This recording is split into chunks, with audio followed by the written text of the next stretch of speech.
The woman who claimed Epstein's client list was sitting right on her desk ended up getting removed from office before she ever had to back it up. So either she was bluffing the entire time or somebody didn't want those names seeing daylight. Either way, you already know the situation is messy, and yes, it absolutely is.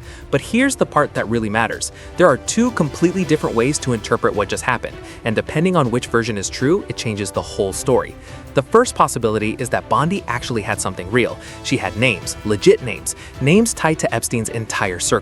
And someone, maybe Trump, maybe someone with even more influence than Trump, decided those names could not come out publicly, especially under oath, so they removed her before she had the chance to speak. The second possibility is that Bondi never had anything at all. She exaggerated, made claims she could improve, embarrassed Trump in the process, and he finally got tired of the spectacle. So she got pushed out not because she knew too much, but because she didn't know enough.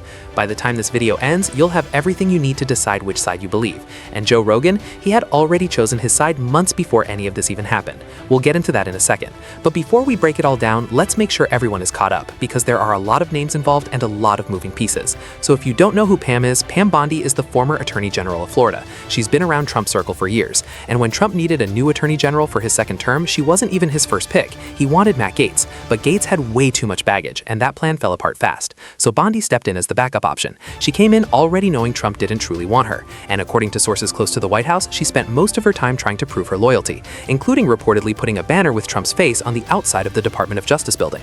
The Wall Street Journal said no matter what she did, it still wasn't enough for him.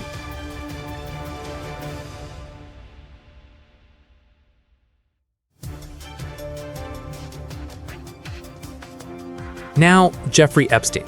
If you need the short version, Epstein operated a trafficking ring. He had powerful connections across the world: politicians, celebrities, billionaires, people who visited his homes in New York, Florida, and that private island.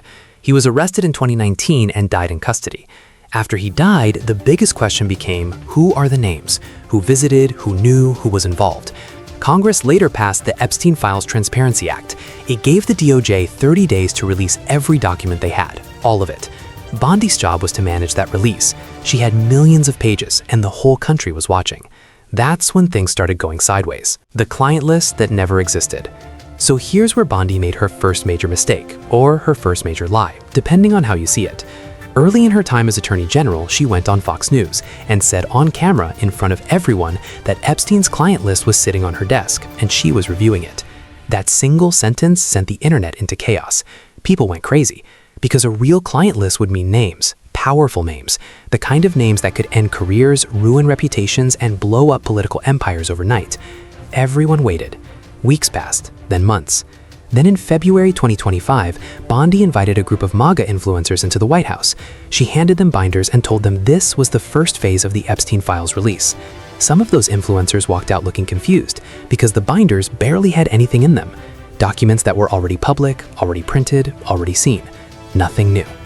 And then months later, Bondi's own Department of Justice released a statement in July 2025, and it said, and listen closely, the review of the files found no incriminating client list. There was no list. She went on national television and claimed it was on her desk. Her own department later said it didn't exist. So now you're left with two possibilities. Either she lied when she said it, made up the whole client list story to stall and look important, or she was told to say it and then forced to walk it back after someone higher up pulled the plug. Neither option makes her look good, but they're two completely different problems. Tens of thousands of videos and then silence. But the client list wasn't even her biggest claim. This one is worse. In June 2025, Bondi was speaking to reporters at the White House and said the FBI was reviewing tens of thousands of videos of Epstein with children. She said it clearly, on record, and then she repeated it again later, once to reporters, once caught on camera talking to someone else. Two separate moments, so this wasn't some slip of the tongue. Tens of thousands of videos of crimes sitting in FBI hands. Think about what that would mean if it was true. That would mean the FBI had direct evidence of real crimes involving real people sitting in storage. People tied to that island, people with money, power, and connections. And Bondi was basically saying the government had it all on tape. People were stunned. Lawyers who worked on Epstein-related cases said they had never heard of any collection like that. They had no clue what she was even referring to. Then 1 week later, just 1 week, Kash Patel goes on Joe Rogan's show and Rogan asks him about the videos. Patel's response was basically, if there was video evidence of people committing crimes on that island and I'm running the FBI, don't you think you'd be seeing it by now? Oh, you had the director of the FBI on this show saying there's no, if there was, nothing you're looking for is on those tapes. Like, what? Why'd they say there was thousands of hours of tapes of people doing horrible shit? Why'd they say that? Right. Didn't Pam Bondi say that? He didn't just quietly backtrack. He basically said, those videos aren't real. So now you've got the FBI director and the attorney general publicly contradicting each other on one of the biggest podcasts on the planet. That means one of them is lying, or both of them are completely out of sync. And either way, that's a terrifying look when the topic is evidence involving crimes against children. Joe Rogan loses it. And this is where Rogan becomes a real part of the story, because he wasn't just watching from the outside, he had Kash Patel sitting right there. He heard the contradiction firsthand, and he clearly wasn't letting it slide. A few weeks later, Rogan does an episode with Danny Jones and goes on a full rant. He pulls up an AP article about Bondi's claims and starts reading it out loud, then stops midway because he can barely process what he's seeing. His reaction was basically, they said they had videotape, and then suddenly they don't. Like, why would you even say that if it wasn't true? And then Rogan dropped a line that stuck with people. He said something like, or they just bomb Iran and everybody forgets. That was his point, that every time the Epstein story starts gaining traction, something bigger hits the headlines and the public gets distracted. And honestly, he wasn't wrong. Now fast forward to April 2026, right around the time Bondi gets fired, and Rogan is even more heated. He says on his show, none of this looks good for this administration. It makes Trump look terrible.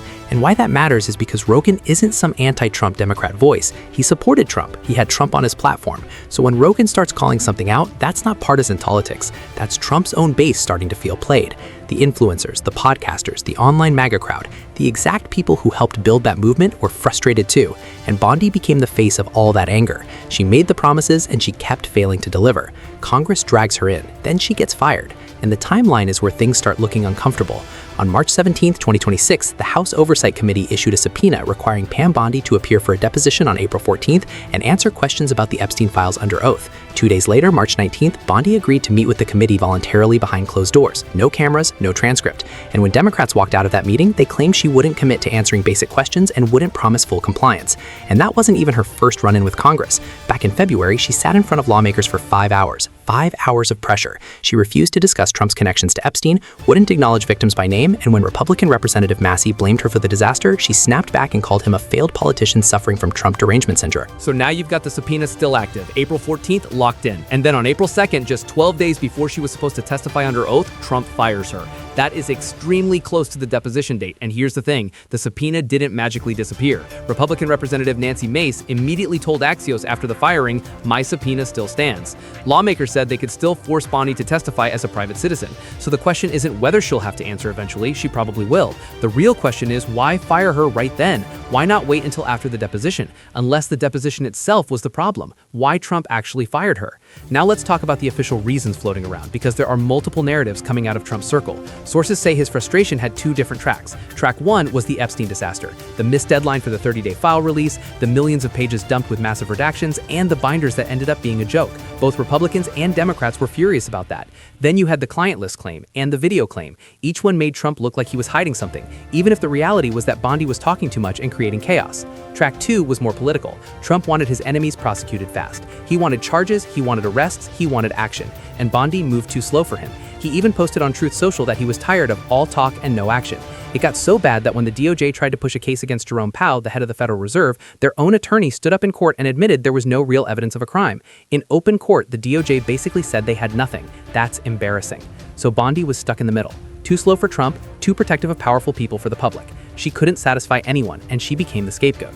And she wasn't even the only one. She was the second woman fired from Trump's cabinet in just weeks. Kristi Noem, who ran Homeland Security, was removed in March. Bondi followed in April. Both gone quickly. So what's still being hidden? Here's the part that doesn't get talked about enough. Even after the Transparency Act, even after Bondi's releases, the binders, the interviews, and the media circus, CNN reported that 2.5 million Epstein files still have not been released. That's roughly half of what the government has, half still locked away. And nobody has clearly explained why those specific files are being held back. House Minority Leader Hakeem Jeffries said it plainly. What are you hiding? If there's nothing to hide, prove it to the American people. Rogan basically said the same thing. Why isn't everything being released? His theory was that Hollywood elites and powerful figures have been burying this story for years, and the government has been helping them do it. And the wild part is, even far-right voices were calling for Bondi to be removed before she was even fired. Tim Pool, Nick Fuentes, Kyle Rittenhouse, all of them said she needed to go. They wanted the files, they wanted names, they wanted receipts, and Bondi wasn't delivering. Now she's gone. The files are still half-locked, and the person replacing her, Todd Blanche, the acting attorney general, is Trump's former personal defense lawyer.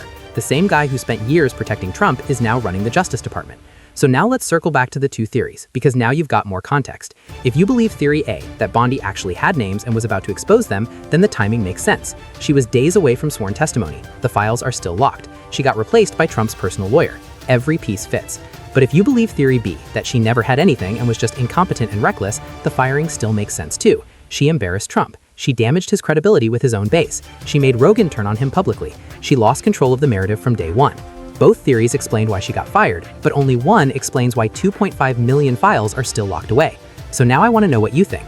Do you think Bondi really had the list and they removed her before she could talk?